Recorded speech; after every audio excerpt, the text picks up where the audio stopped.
Welcome back to Girl Talk. Well, we love our technology when it's working. When it's not, it's extremely frustrating. That's probably stressful. That's probably not even giving it full justice. Lucky for us, our next guest is passionate about technology. Better yet, passionate about your technology. Our guest today is Kahlal Cunningham from Madison Geeks on Odana Road. Thanks for joining us. We're really looking forward to getting some tips. Thank you for having me. Yes, welcome. Yes. Thanks for coming. Let's start out with some of the big stuff. So there's always scams out there. What are some of the popular computer scams that are going on right now? Well, you know, some of the most popular ones that we see coming through our shop are email scams, phone scams, and, you know, just the email scams are ones that we've seen around for a while. You get, you know, the prince of Alibaba or someone from some different country who's a millionaire. They have some frantic issue. They need to come out. Distant relative. Yep, and you've got inheritance coming. So you do things without thinking. Now that's an old one. Most people bypass it, even though we still have a few that still get sucked into that. The other scams are a little bit more troublesome. You have scams that come through that are telling you that you have a package that never arrived. It's in New York. You click it. You try to figure out what's going on. Well, it's a nasty virus that will come through.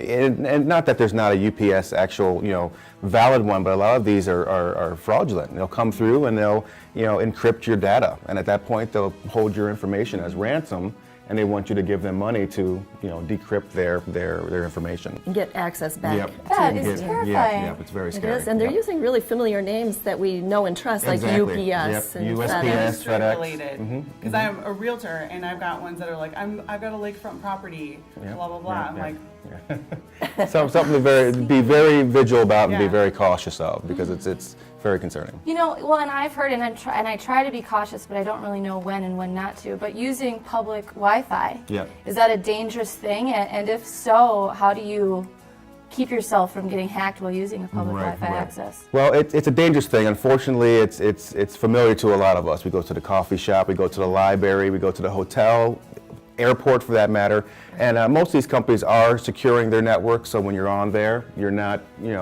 talking to everybody else, but it's dangerous because there's something called the man in the middle. So I could be the hacker over in the corner, you could be on your Facebook, your bank account, just your email, and I can actually make my machine pretend it's the middle router. So when you're communicating, Sure. I'm just collecting all your information. Wow. And so that's why it's dangerous. Now, ways to protect, you can, I don't know, a lot of people have internet on their phones now, their smartphones, so you can broadcast that and just use your own internet connection. But if you absolutely need to use public Wi-Fi, maybe go and do some research about VPNs, virtual private networks. This allows you to kind of go through and you're creating your own environment, and then that's allowing it to go out to the internet without anybody else being able to see what you're doing. nice. So maybe it's better to use some of that data sometimes instead of jumping on got the it. free Oh, Wi-Fi. I mean, otherwise you're going to end up paying for it some Sure. other way. Another way. Much more expensive. Yeah, you got it. You got it. So what can we do if we think we might have a virus on our computer?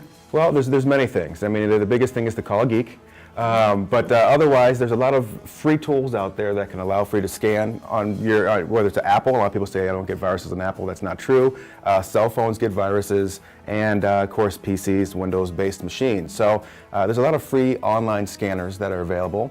There's other free scanners that you can pull down. They can be anywhere from a year's trial or 30-day trial, at least to let you know if you have a bug that's on the machine.